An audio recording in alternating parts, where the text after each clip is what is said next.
Arthur Schopenhauer. La sociedad. Las cosas pasan en el mundo como en las comedias de Gozzi, donde las mismas personas aparecen siempre con las mismas intenciones y la misma suerte. Los motivos y los sucesos difieren, sin duda, en cada argumento, pero el espíritu de los sucesos permanece siendo el mismo. Los personajes de una pieza tampoco saben nada de lo que pasó en otra donde también eran actores. Así, después de toda la existencia de las comedias precedentes, Pantalone no se ha vuelto más diestro ni más generoso, ni Tartaglia más honrado, ni Brighella más valiente, ni Colombina más virtuosa. Nuestro mundo civilizado no es más que una gran mascarada. Encuéntranse allí caballeros, frailes, soldados, doctores, abogados, sacerdotes, filósofos, y no sé qué más aún. Pero no son lo que representan. Son simples máscaras bajo cuyos disfraces se ocultan la mayoría de las veces buscadores de dinero. Este se pone la careta de la justicia y del derecho, con ayuda de un abogado, para ofender mejor a su semejante. El otro, con el mismo fin, ha elegido el antifaz del bien público y del patriotismo. El de más allá, el de la religión, de la fe inmaculada. Para toda clase de fines secretos, más de uno se ha ocultado bajo el disfraz de la filosofía, como también de la filantropía, etc. Las mujeres tienen menos donde escoger. La mayor parte de las veces se ponen la careta de la virtud, del pudor, de la inocencia, de la modestia. Hay también disfraces generales, como los dominos de los bailes de máscaras. Estos disfraces nos representan la honradez a carta cabal, la finura de modales, la simpatía sincera y la amistad aparatosa. La mayor parte del tiempo, como he dicho, no hay más que meros industriales, comerciantes, especuladores, bajo todos esos disfraces. Desde este punto de vista, la única clase honrada es la de los comerciantes, únicos que se presentan como son y andan a cara descubierta. Por eso los han puesto en lo más bajo de la escala. El médico ve al hombre en toda su debilidad. El jurisconsulto en toda su perversidad. El teólogo en toda su necedad. Lo mismo que basta una hoja a un botánico para reconocer toda la planta, lo mismo que un solo hueso bastaba a Cuvier para reconstituir todo el animal, así una sola acción característica por parte de un hombre puede permitir llegar al conocimiento exacto de su carácter y, por consiguiente, reconstituirlo en cierta medida, aun cuando se trate de una cosa insignificante. Cuanto más fútil sea la cosa, mejor, porque en los asuntos importantes los hombres están en guardia, mientras que, por el contrario, en las cosas pequeñas, siguen su natural instinto, sin pensar mucho en ello. Si alguien, a propósito de una fruslería, manifiesta por su conducta absolutamente egoísta y desconsiderada para con otro que el sentimiento de la justicia es extraño a su corazón, guárdese de confiarle un céntimo sin tomar las precauciones suficientes. Según el mismo principio, hay que romper inmediatamente con esas personas que se llaman buenos amigos, cuando hasta en las menores cosas revelan un carácter malo, falso o vulgar, con el fin de precaveros de ese modo de las malas partidas que podrían jugaros en asuntos graves. Lo mismo digo de los criados del servicio doméstico. Primero vivir solo que en medio de traidores. Dejar aparecer la ira o el odio en la palabra o en el rostro es inútil, peligroso, imprudente, ridículo, ordinario. No se debe manifestar la cólera o el odio más que por actos. Los animales de sangre fría son los únicos que tienen veneno. La urbanidad es prudencia, la descortesía es una estupidez. Crearse enemigos tan inútilmente y con tanta ligereza es un delirio, como prender fuego a su propia casa. La cortesía es, como las fichas de juego, una moneda notoriamente falsa. Ser económico de esta moneda es carecer de talento. Por el contrario, prodigarla es dar prueba de sentido común. Nuestra confianza con los hombres no tiene muchísimas veces más causas que la pereza, el egoísmo y la vanidad. La pereza, cuando el hastío de reflexionar, de vigilar, de obrar, nos induce a confiarnos a alguien. El egoísmo, cuando la necesidad de hablar de nuestros asuntos nos incita a hacer confidencias. La vanidad, cuando tenemos algo ventajoso que decir referente a nosotros mismos. No por eso exigimos menos que se nos agradezca nuestra confianza. Es prudente dejar sentir de cuando en cuando a las personas, hombres y mujeres, que podemos pasarnos muy bien sin ellas. Esto fortalece la amistad, y hasta con la mayoría de las personas no es malo deslizar de tiempo en tiempo un tonillo desdeñoso respecto a ellas, y así hacen más caso de nuestra amistad. Quien no estima, llega a ser estimado, dice un proverbio italiano. Si alguien tiene mucho valor real a nuestros ojos, es preciso ocultárselo, como si fuese un crimen. Esto no es muy grato, pero es así. Apenas si los perros soportan la gran amistad, mucho menos aún los hombres. El perro, el único amigo del hombre, tiene un privilegio sobre todos los demás animales, un rasgo que lo caracteriza, y es ese movimiento de cola tan benévolo, tan expresivo, tan profundamente honrado. Qué contraste en favor de esta manera de saludar que le ha dado la naturaleza, si se compara con las reverencias y horribles arrumacos que cambian los hombres en señal de cortesía. Esta seguridad de tierna amistad y devoción por parte del perro es 1000 veces más segura, al menos hasta el presente. Lo que me hace tan grata la sociedad de mi perro es la transparencia de su ser.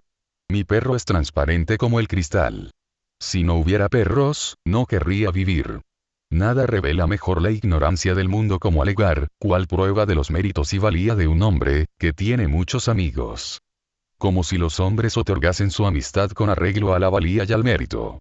Como si, por el contrario, no fueran semejantes a los perros, que aman a quien los acaricia o solamente les echa huesos que roer, sin más halago.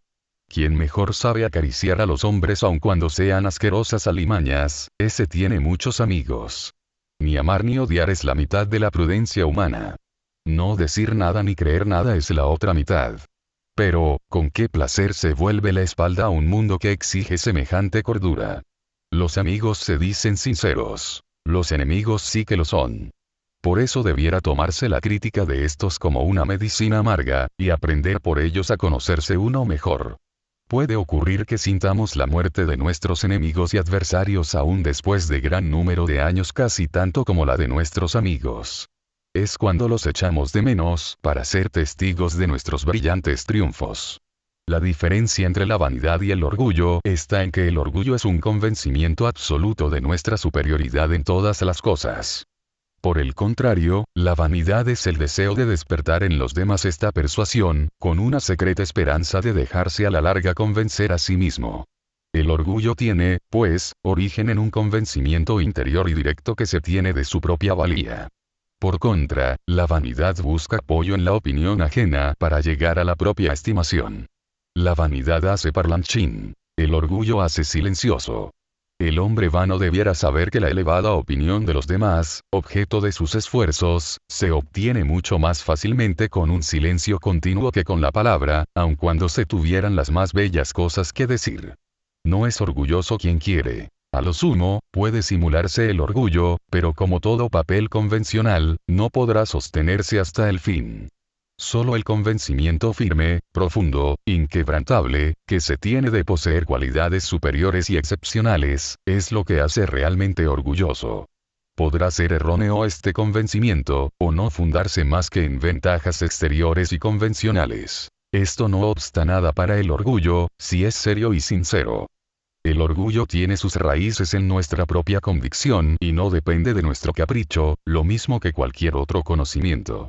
Su peor enemigo, su más grande obstáculo, es la vanidad, que no solicita los aplausos ajenos más que para formarse un elevado concepto de sí mismo, al paso que el orgullo hace suponer que este sentimiento está ya enteramente consolidado en nosotros. Muchas gentes vituperan y critican el orgullo. Sin duda no tiene en sí nada que pueda enorgullecerlas. La naturaleza es lo más aristocrático del mundo.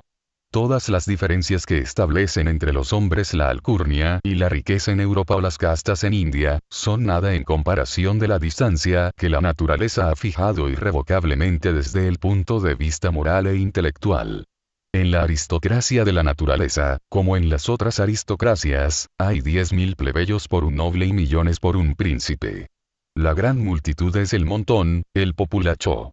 Por eso, dicho sea de paso, los patricios y los nobles de la naturaleza debieran mezclarse tan poco con el populacho como los de los estados, y vivir tanto más separados e inabordables cuanto más altos.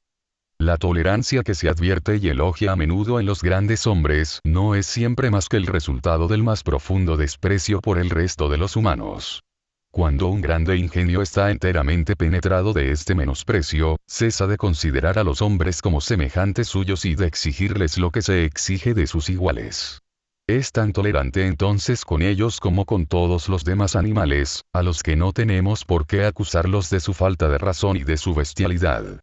Todo el que no tenga alguna idea de la belleza física o intelectual, no experimenta el 100 por 1 de las veces otra impresión, al ver o conocer de nuevo a ese ser que se llama hombre, que la de un ejemplar enteramente nuevo, verdaderamente original, y que jamás hubiera adivinado de un ser compuesto de fealdad, trivialidad, vulgaridad, perversidad, necedad, malignidad. Cuando me encuentro en medio de caras nuevas, me recuerda esto la tentación de San Antonio, de Teniers, y otros cuadros análogos, donde a cada nueva deformidad monstruosa que veo admiro la novedad de las combinaciones imaginadas por el pintor. La maldición del hombre de genio es que, en la misma medida en que él parece grande y admirable a los demás, estos le parecen a él a su vez pequeños y lastimosos. Durante toda su vida tiene que reprimir esta opinión, como ellos reprimen la suya. Sin embargo, está condenado a vivir en una isla desierta, donde no encuentra a nadie semejante a él, y que no tiene más moradores que monos y loros. Y siempre es víctima de esta ilusión, que le hace tomar de lejos un mono por un hombre. Debo confesarlo sinceramente. La vista de cualquier animal me regocija al punto y me ensancha el corazón, sobre todo la de los perros, y luego la de todos los animales en libertad, aves, insectos, etc. Por el contrario, la vista de los hombres excita casi siempre en mí una aversión muy señalada, porque con cortas excepciones, me ofrecen el espectáculo de las deformidades más horrorosas y variadas fealdad física, expresión moral de bajas pasiones y de ambición despreciable, síntomas de locura y perversidades de todas clases y tamaños. En fin, una corrupción sórdida, fruto y resultado de hábitos degradantes. Por eso me aparto de ellos y huyo a refugiarme en la naturaleza, feliz al encontrar allí a los brutos.